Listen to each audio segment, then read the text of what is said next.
Hey guys, this is Dialer 340. We are back. We got a good crew out here. We got our regular DJ Yesai. We got Shomari Moorehead. Everybody knows Richard. And we got Chris on the end, right? So we want to have a different kind of subject or conversation today, right? So I think we all know that the VI is kind of a little bit behind in terms of our systems and how we do things technology wise, right?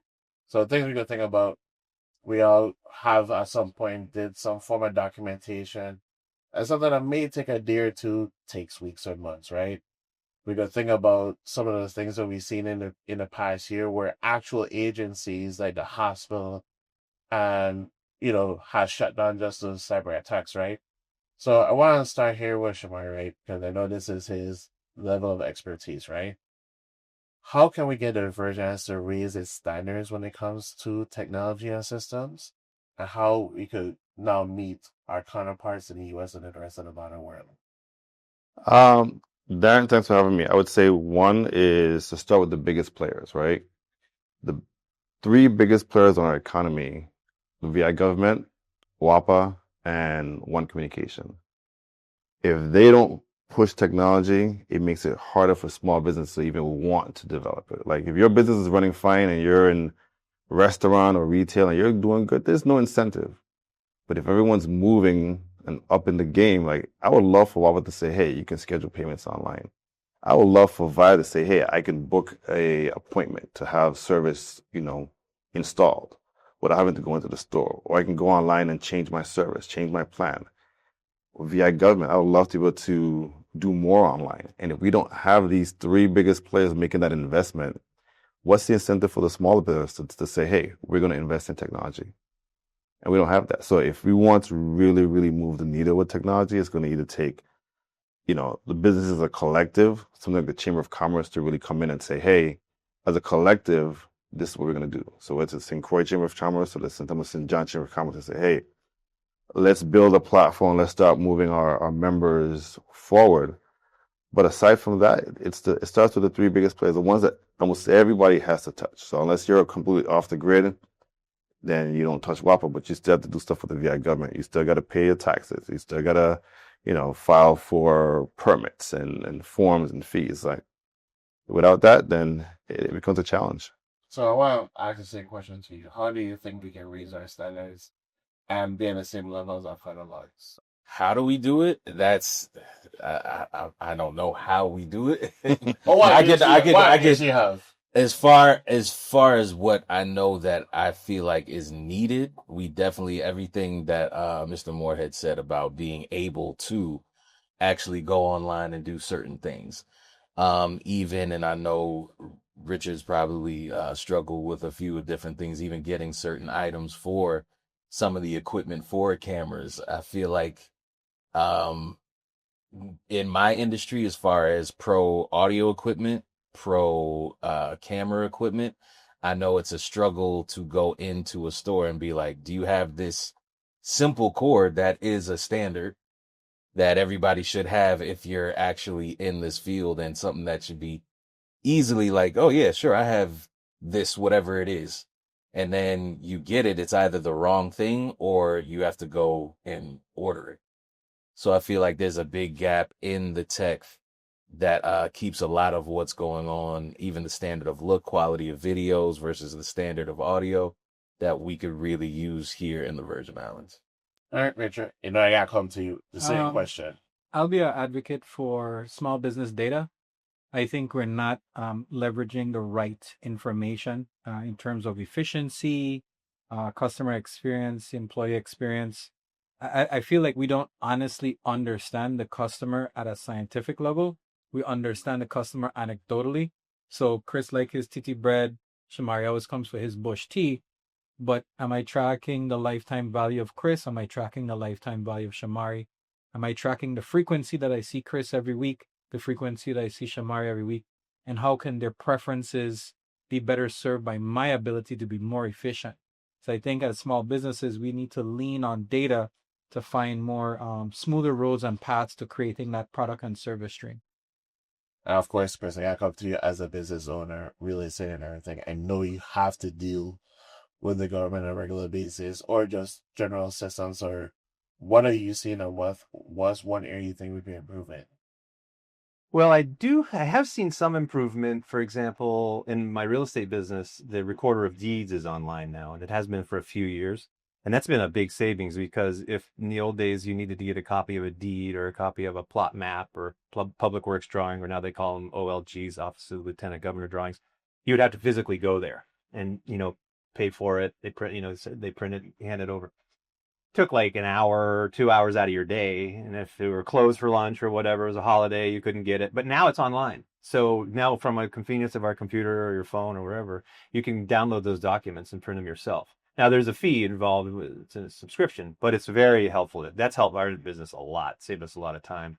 Obviously, DMV's online now. You can register your car. So I think there's some progress. And I think as more people feel it and experience the convenience that it provides, it should hopefully catch on and more people will see that happening. We use it heavily in my real estate business, and remember AI is coming on, and that's the next level, which is going to take it. So don't be afraid to dive in. If you're a business owner, use technology to your advantage, because once you get used to it, it's a little learning curve. It's a little scary, but once you got it going, it makes you way more efficient and worth the effort by far. So For sure. I want to ask you a question. I'll open it up to everybody. Why do you think there's this resistance to this, to improving or embracing technology? Why do you think generally version of us have that hesitation? I think it's time, and a lot of times, there's not enough data to show that. For example, so my businesses, we build systems, we build software as a service platforms, we build platforms to help businesses do business faster and more efficiently. One of them is a payroll software, right? We can do payroll online. None of the big players work in the Virgin Islands, so we found that that's a niche, right? We need a way to do things online where I can look at my accounts online. I can see how much am I paying employees. They can get electronic pay statements. I don't have to do check stubs anymore. I have to do proof of employment. A lot of businesses are still apprehensive because they're like, well, why do I need to do that? Like, I'm comfortable writing a check. I'm comfortable, just using QuickBooks for now until QuickBooks eventually disappears. And I'm like, hey, I built it because I had employees who would come to me and say, hey, I need the last 2 copies of my pay stubs. Now I got to stop what I'm doing to go do that. I see the value in self-service. I see the value in letting my employees just log in themselves and get that. Yep. At the end of the year, they want their W-2s. They just log in and they get it. I don't have to do any more work anymore. And so it's been a challenge to get, folks to understand, hey, you can do business a lot more efficiently by embracing data, embracing software solutions. And it's not expensive. A lot of times people think, oh man, I'm gonna have to drop $10, $20, $30, $50,000. If you're in a high value business where you can do that.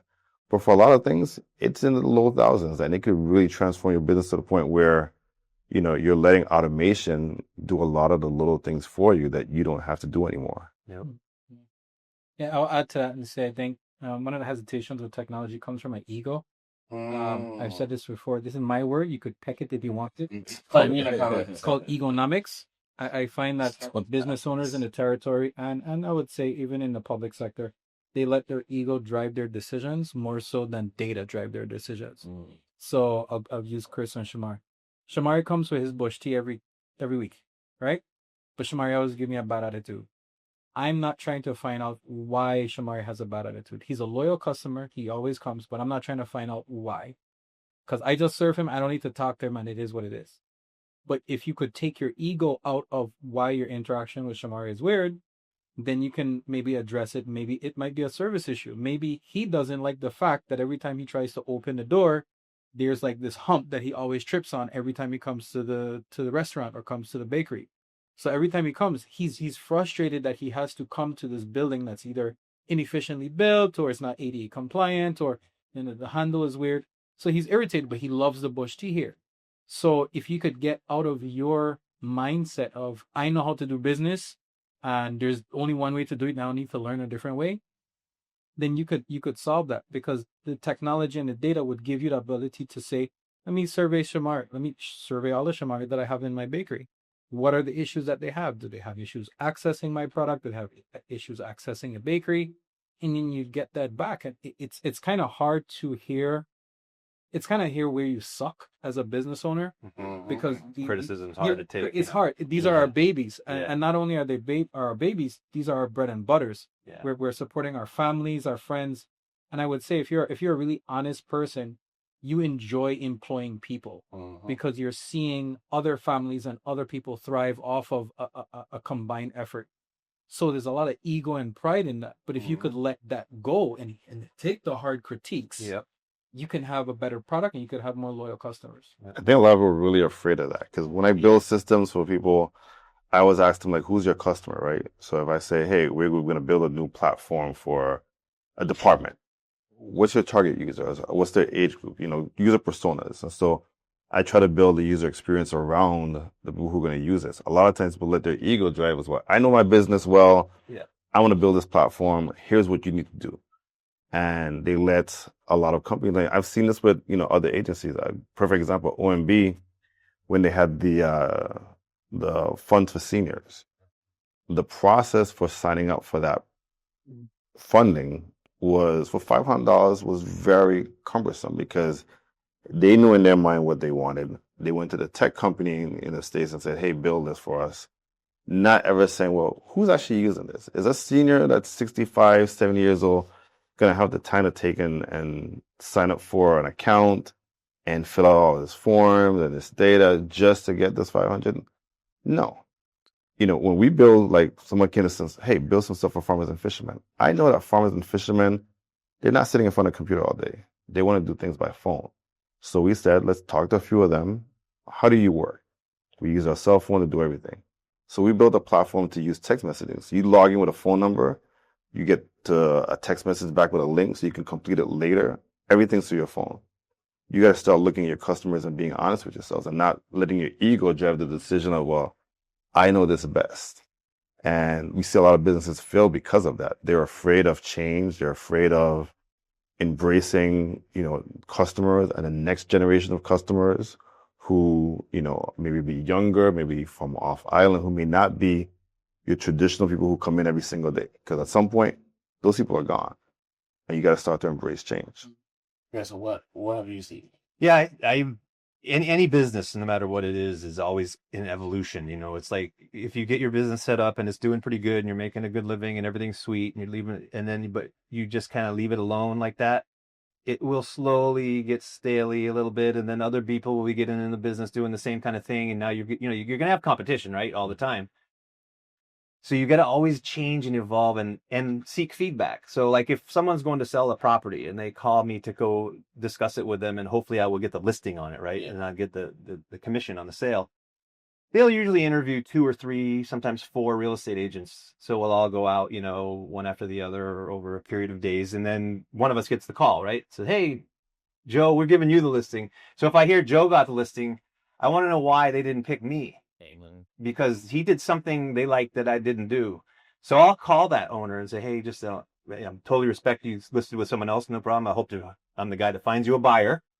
But why did you pick Joe over, so that helps me learn. And now the next time I go to do a listing presentation on that property, I can tweak it a little bit, and hopefully improve and increase the odds of getting that listing. So business is an evolution. So using technology, getting feedback, not being afraid to be criticized. We're not perfect. We're all going to make mistakes. Mistakes is what makes you better. So take the mistake as a compliment. Like, Chris, you cussed, you used bad words, or you said something about religion, or whatever it is. Now I learned something that I'll know I will do that again. So you actually do the same thing he's talking about. Yeah. So, for the clients that I find that are, worth it, if I don't win, I always go back and ask. A lot of times people are afraid, especially with government. If I don't win, and I don't expect to win everything, but I'll go back and say, hey, how did you score? Let me see more information. A lot of times they're hesitant. They're like, why? And I said, it's not that I expected to win. I just want to know what can I do different next time around. That feedback is important. It is. And so, it could be the style of our presentation, because a lot of times we're like, oh, your proposals are great. We love the visuals. We love the content. And I'm like, okay, what is it then? Is it the pricing? Is it the staffing level? Like, how do we know? A lot of times they're afraid to give that answer, but you have to get that feedback if you want to grow. And for me, the thing I learned in college is called healthy competition. I like healthy competition. I like to see others succeed. I'm not afraid if Richard decides to enter my space of designing software to see Richard doing that, because I'm like, okay, well then I know I have to up my game. Iron sharpens iron. And yeah, iron sharpens iron, right? So now I have to do better. There's enough work here, and not just here, but throughout the Caribbean. I talked to some venture capitalists the other day, and I said, hey, what is it going to take for you to invest in the Virgin Islands, in the Caribbean market? And they were all very frank. They're like, the Caribbean doesn't have anything, no one has built anything in the Caribbean that's used on a global scale. You got no unicorns, man. Correct. So when they have, $200 million to invest, yeah, they can give me $1 million, and I can turn that around to 10, but they got to turn that 200 into 600. So giving me $1 million and saying, hey, this is good, and I got 10, and I got a great return on it, isn't enough to satisfy that $6 million that they got to raise. So they're like, once we start to see that someone in the Caribbean is building something where now it's not just used by the 40 million people that live here, or the 100,000 or 80,000 in the Virgin Islands, it's now being used throughout the region, throughout the world. Now we're on the map. Now we're going to start to attract investments. But until then, we're going to have to start really rolling up our sleeves and investing in ourselves. And it requires us supporting one another and buying our products and then scaling those products to be used. Because the Caribbean, we're not the only ones behind. The Caribbean as a whole is still behind. So if we start to build things here that our neighbors can use, that people in other countries, the United States is only 4% of the world's population. And 96% of the world lives outside of the United States. So there's things that we could do here that could support other people. And I like that you said that, because we've seen products and services that could have gone outside of the USVI atmosphere that unfortunately wasn't able to survive. And one of the examples I always use is Goya. Yeah. I can buy Goya in almost any Bravo, any like Spanish market, anywhere in the United States. I would have loved to have Island Dairy's passion fruit in any Caribbean supermarket growing up. I would have loved to have Brow soda in any Caribbean supermarket. And those are products that you had, even though we had a small population, you had a strong sentiment with that product that the diaspora could have pushed us and compelled that product out there and kept it going. Yep. And I think because we're not doing what we're talking about, we're afraid of criticism, we're afraid of tech, we're afraid of doing feedback. We don't know that we might have, I do believe there's a unicorn everywhere, but I feel like we're not cultivating that space. And for those who don't know, go Google a unicorn. Trust me, you want to be a unicorn. It's a great thing. I feel like we're not cultivating those opportunities for ourselves because we're so afraid and we're so restrictive with how we share information between businesses. Most business owners don't talk like Chris and Shomari. They don't want competition. They don't want to know how the other guy got the contract. They would want to keep that tight knit. But you're trying to grow an industry. Yeah. To play devil's advocate, though, could it also be the fear of success and the work that would create further? I know that I've gone to different businesses and as far as marketing, hey, do this with me. This could possibly get you 10% increase on. And more than a few responses have come back. One, we can't handle that. We're not ready for a 10, 20% increase because I can't even get my employees to make sure that they're coming in. So that 20% ends up having a worse customer reaction because I'm not because I'm not getting to them quick enough because I've had people call out. So there's certain people that I feel like are, one, a little bit afraid of what that next level of work could be, and two, literally can't handle. I know I've gone to a couple different locations on the island and be like, you know what, this would be a great thing for a monthly whatever. But then when it's dead, you're waiting 20, 30 minutes to get that drink. Oh, what is it you ordered again? Oh, yeah, I ordered. Okay. They couldn't handle, if this place was at capacity, it would be a meltdown. So certain people may just not be ready or don't even want to be ready for that next level. And you're right, because I'm not trying to name names here because it's a small community. I don't want anybody spitting my fries. Yeah, I've heard stories of actual businesses who refuse to scale because of that. They don't want to hire more people. It's more headache. And I'm going to touch on some very irritating nerves. We have a mindset sometimes, especially in the older business population, that enough is enough. Mm.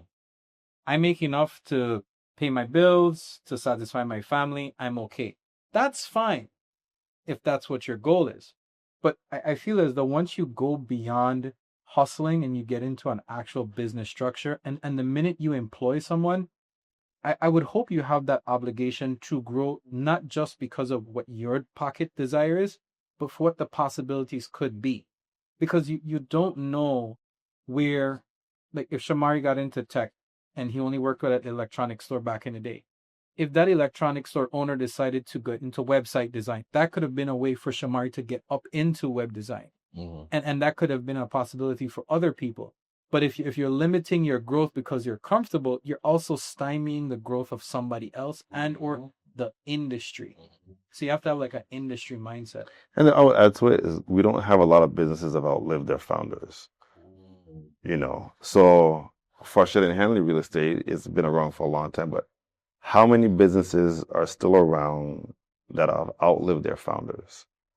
You know, that's not something we do here. You know, people like Or to, at least past the second generation. yeah, you know, they come, they do it for a while, they retire, they die, and the business ends with them.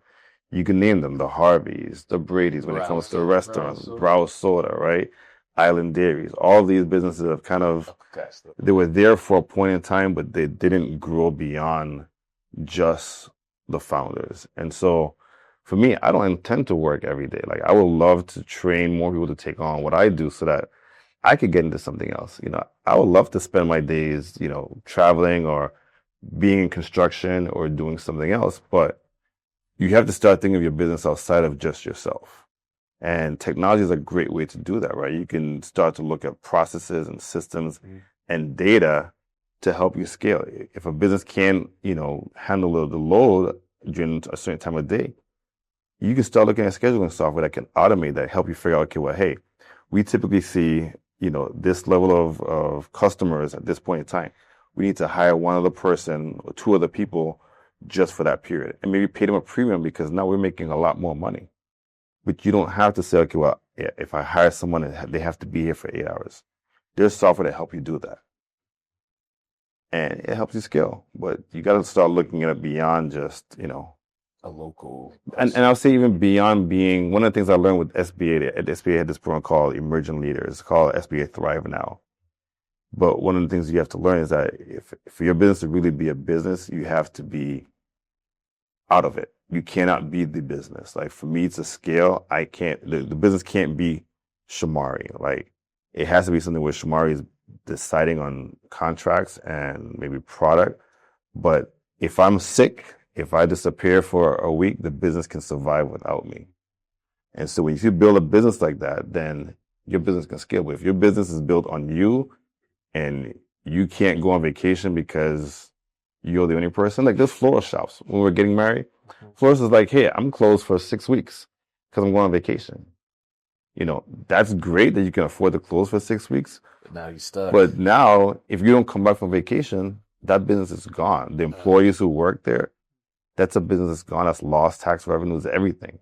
You know, lost rent for the property owner. You know, we got to grow beyond that. And we have businesses that are willing to take that and just keep it moving. Like, and that's, once again, it's ego centered around them for better, for worse, where I would say there are business owners where their business is their life, not just their livelihood. Yep. And that can be a problem because if you're not the center of attention in your business, then you feel bad. And that way you kind of force customers and employees to always bend to your gravity of what you think it should be when you're there, and you're the one that can fix all the problems, and you're the one that can make all the decisions, and you're the one. But the nature of business is that you're not the one. Mm-hmm. The nature of business is that it's spread across, so that everyone can take a piece of the work and get a piece of the success. I've had to train my customers like that because my customers expect to call me and text me. Like I had to turn off text messaging because they'll be like, I text you didn't respond back. I'm like, well, I have a whole staff to help answer your questions. And then I get, but I want to talk to you. And I said, Oh, I but, know that feeling all too well. and I'm like, well, you have customers who are paying like $1,000 and customers paying, $50,000. And you want to treat them the same, but at some point you have to draw a line between, do I answer the call every time someone who's paying $1,000 call? I can't, it's not going to function right. I won't be able to grow. So I have to train my customers like, hey, we have a help desk. This is who you call. This is who you talk Delegation, to, basically, yeah. delegate. If they can't handle it, I built a team where they can learn to figure it out. Like, I don't want to be the bottleneck. When we build the payroll software, it's designed in a way where my staff can help answer questions. And it's actually designed to be self-service, right? Where the only time of year we need to go in is when tax forms change. We go in, we change the tax forms out, we add new ones, and the business function, they can grow. Someone can come in and take over tomorrow. Someone can buy it and it can scale, right? I don't have to be there every single day. And that's the kind of systems that, businesses should want. They should want to grow their business to the point where they don't have to be there every single day. Some of them, you want to be the face, but if that's the only thing that you have, then you don't really have a scalable business. And then if you go to sell the business, Yeah. and the business is your face, Correct. or your cooking skills, Yep. or your designing skills, or whatever, and they're not buying you, you're leaving, you're retiring. Yep. Now the business is kind of worthless. Correct. Because you've tied the skills and the success of the business to you personally. Yeah. So it's it has to do with branding, making sure that your brand doesn't reflect yourself too much. There's a few restaurants that asked me to sell their restaurants, to list them for sale, and I'm like, the guy that cooks, or the lady in there that cooks the food they go there because they're a great chef, right? Are you staying with when we sell the business? Are you going to keep cooking? No, I'm retired. I go. Yeah. I'm like, well, You're not, it tastes the same. You're not selling a business. Yeah, so it hasn't been set up to where anyone can own it and manage it, but not you could sell it to the next guy and then to the next. And that's where franchise. You had mentioned franchise. That's where there's a big opportunity for people with franchise, because the system is already set up and the brand exists, and you're not the brand, and you can sell that franchise. See, and I learned that from a friend of mine. So when I first worked for IBM, she's like my big sister.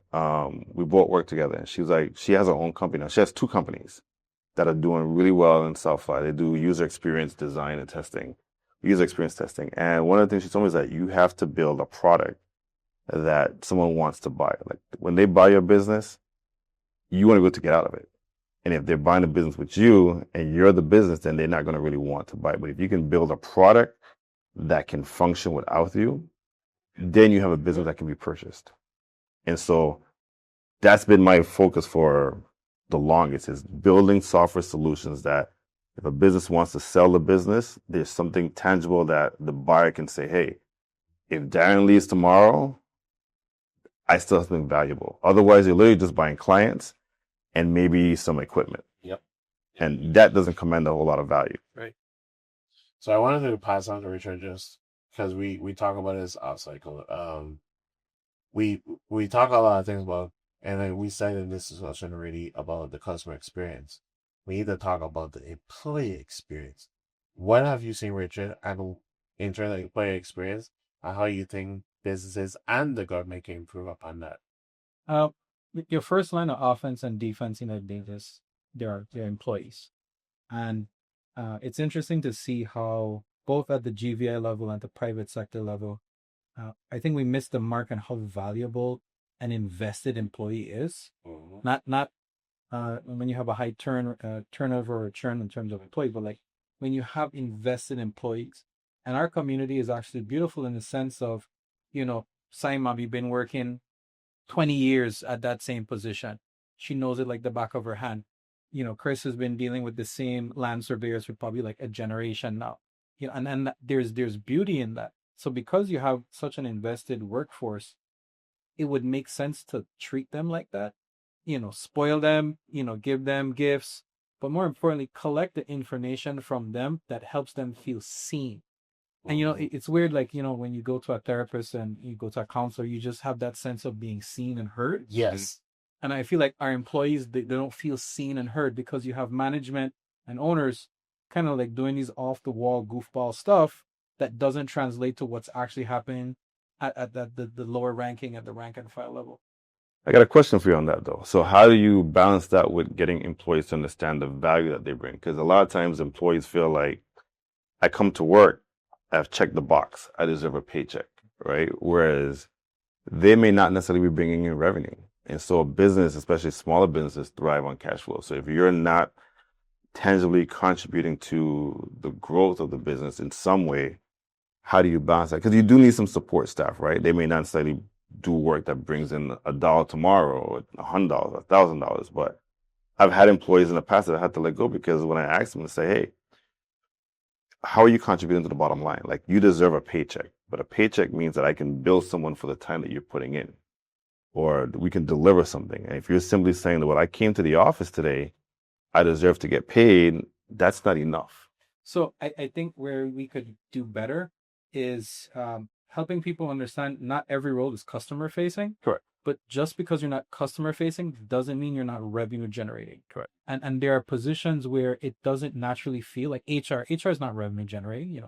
Be dealing with employee policies and stuff like that. You're not revenue generating. Saving potentially. Yeah, yeah. But in that aspect, you are a part of revenue generation because if you have an efficient way of addressing employee issues, yeah, then you're affecting your churn rate or your turnover rate for employee issues. You're affecting your time off, sick days when you're not really sick just because you can't stand your supervisor. Say, I'm calling a sick day.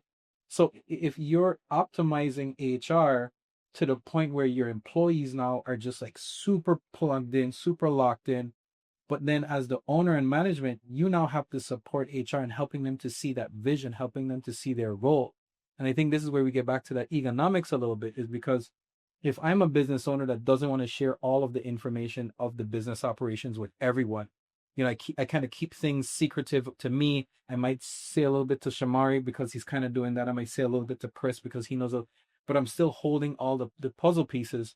Then of course, I don't think you value me. You don't value my time, and definitely you're not valuing my input, because going back to what Chris said, if you can't handle criticism from your employees, if you see something, Darren, on the sales floor that you need to translate to Liberty PR or Liberty, up the food chain, and they're not valuing you, then I'm gonna just come and punch in. I'm not gonna care. So I think we should do a better job of integrating employees in the overall vision of the company, helping them to see that every step that they do is part of the process, and then also adding value to their work by allowing them to give you the input, the feedback, and then returning that in kind immediately. So if you see something on the sales floor, it shouldn't take corporate 6 months to fix it. There should be like an action plan that, and if an employee makes a complaint or suggestion, within 2 to 3 weeks, we should be following up in some way, shape, or form to make that person feel heard. And it'll always lead back to a better customer experience. All right. I appreciate it, guys. Well, we all gotta come to a little break. We got so much more to talk to. But we don't do a part 2 to this conversation, so stay tuned. We'll be back. Dialogue 340, we are out.